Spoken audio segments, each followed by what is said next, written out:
Hey guys, this is Mayor from MMOs.com doing a quick weekly news recap of all major MMO news and announcements of the week ending April 23rd, 2018. This is episode number 144 of the recap, and the first bit of news this week is from Square Enix regarding Final Fantasy XIV. The game revealed details for its upcoming patch 4.3, which is set to launch sometime next month. Patch 4.3 introduces new main story quests, a new dungeon, a new 100-floor deep dungeon, an expansion to the Eureka Zone, and a new ultimate tier raid difficulty, as well as a bunch of other small things. It's also introducing a new mobile companion app, which has created quite a bit of controversy, as those who pay extra can do more with the app. We talked about that controversy quite a bit in last week's podcast, so if you want to see what that is, go check that out, but I am personally pretty hyped for 4.3. I'm right along in somewhat related news. World of Warcraft is taking down their mobile and web remote auction houses. I say somewhat related because the new Final Fantasy XIV companion app, which includes access to the game's market board right as World of Warcraft shuts theirs down.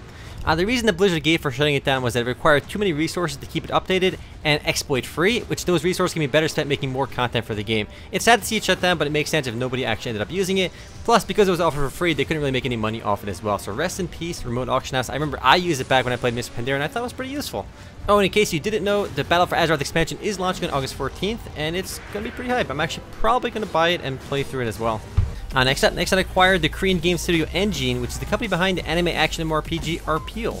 No financial terms were disclosed, but it could mean that we might eventually see a Western release date for it, as Nexon has long been saying in their investor presentation slides that they want to expand more and more into Western markets. It's also been said that Nexon bought Arpiel for the technology behind the game as it's built on its own engine, and Nexon was going to use that engine to make their own games. For those that haven't heard of Arpiel, it's basically the same type of game as Closers, Critica, and Soulworker. It has instance dungeons and persistent hubs, but the gameplay was buttery smooth.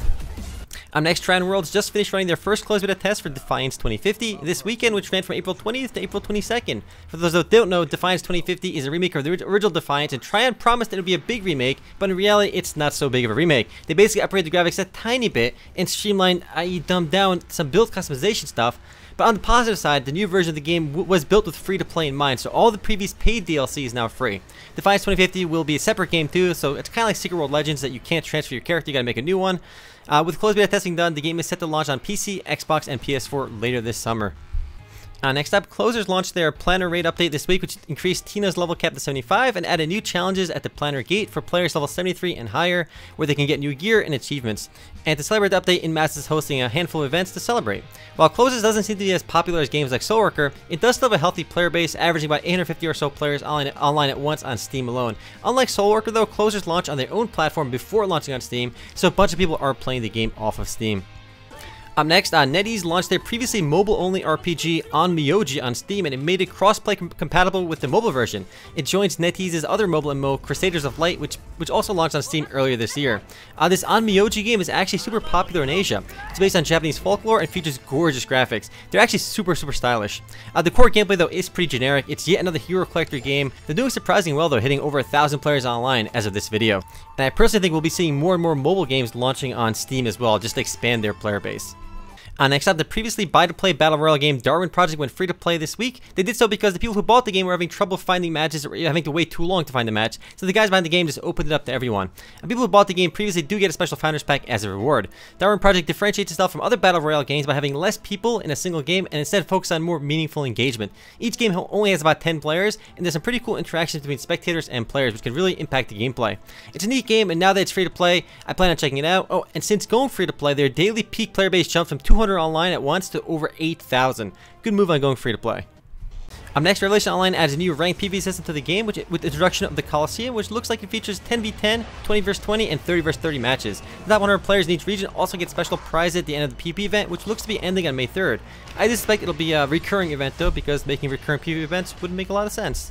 Next up, some industry news regarding loot boxes. The Netherlands classifies loot boxes in Dota 2 and 3 other online games, PUBG, Rocket League, and FIFA 18, as gambling, and tells game companies to remove or adjust these games by June 20th to avoid enforcement action. Odd that these games are specifically targeted after the government agency analyzed games like Overwatch and League of Legends as well.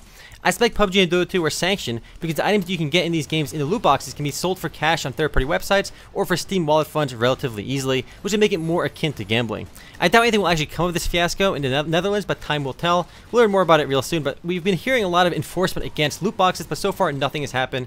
But again, maybe something will eventually happen.